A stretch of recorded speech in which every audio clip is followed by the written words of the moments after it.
আসসালামু আলাইকুম। আমি এসে মরুভূমির মাঝখানে। তো আমার পিছনে একটা গাছ আছে, আপনাদেরকে দেখাবো, দেখে আশ্চর্য হয়ে যাবেন যে গাছটা এত বড় হয়েছে। বাংলাদেশে এই গাছটা আছে কিন্তু এত বড় হয় না। বাংলাদেশে মাটির লোকে মিশে থাকে এই গাছটা। তো আপনাদেরকে আমি গাছটা দেখাই আর বালুগুলো দেখানি কত, মানে হলো যে আমি মরুভূমিতে আছি এটা আমি ক্লিয়ার করলাম। তো এই যে হলো গাছটা, আর এই যে দেখেন মরুভূমির মাঝখানে আমি আছি, সকাল থেকে ঘুরতেছি এই জায়গাটায় আমি আইসা। তো গাছটা দেখে আমার খুবই ভালো লাগলো। ওই যে পাখিরা কিচিরমিচির করতেছে। তো বাংলাদেশে এই গাছটা আছে, তবে বাংলাদেশে এত বড় হয় না। বাংলাদেশে আপনার মাটির সাথে মিশে থাকে। বাংলাদেশে তো বড় হইব, কিন্তু বাংলাদেশে তো অনেক বছর ধরে থাকলে তো বড় হইব, কিন্তু বাংলাদেশে তো মনে করেন মানুষের গাছ নষ্ট করে এগুলো কাইটা পরিচর্যা করে না, কাইটা ভালো হয়ে যায়, নষ্ট করে লাই, এই কারণে বড় হওয়ার চান্স বাংলাদেশে নাই। তবে এটা হলো সৌদি আরবে আপনার নিয়ম হয়েছে গাছ যেটা যেখানে হইব, যদি রাস্তার সাইডে হয় তো ওটার ডাল কাইটে দেবো, পরিচর্যা করবো, আপনার ওই ফালাই দিব না। আর মরুভূমির মাঝখানে হলে বছরের পর বছর এভাবেই থাকে। একবার মরে আবার নতুন পাতা গজায়, আবার মরে আবার নতুন পাতা গজায়।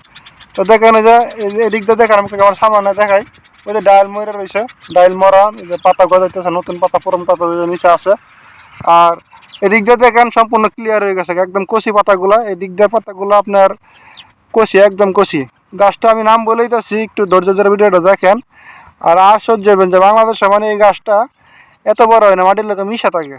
আর ওই যে একটু একটু ছোটো ছোটো খাতা, এই কাটা, ছোটো ছোটো কাটা আর গোলাপি ফুল দেয়, অনেক সুন্দর। বাংলাদেশে মাটির লোকে মিশা থাকে গাছটা। আমি যে শীতের ফুল শীতের সময়, এখন তো শীত শেষ, ওখানে ফুল নাই, ফুলের সময় গেছে, ঠিক আছে।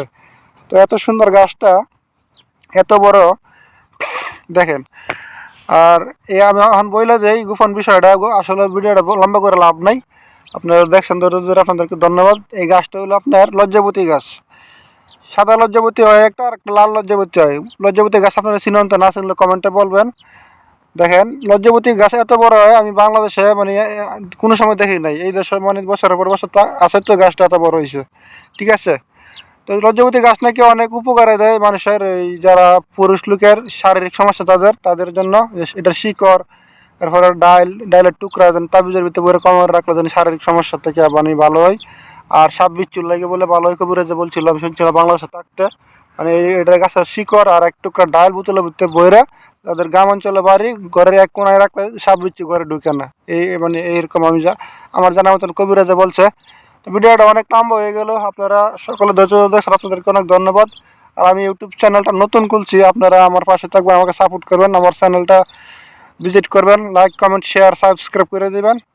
আপনারা আমার পাশে থাকবেন, আমি আপনাদের পাশে থাকবো। তো আজকে দিন সকলে ভালো থাকবেন। আমি মুজাক্কির মিয়া, সৌদি আরব থেকে। সকলে ভালো থাকেন। আল্লাহ হাফেজ, আসসালামু আলাইকুম।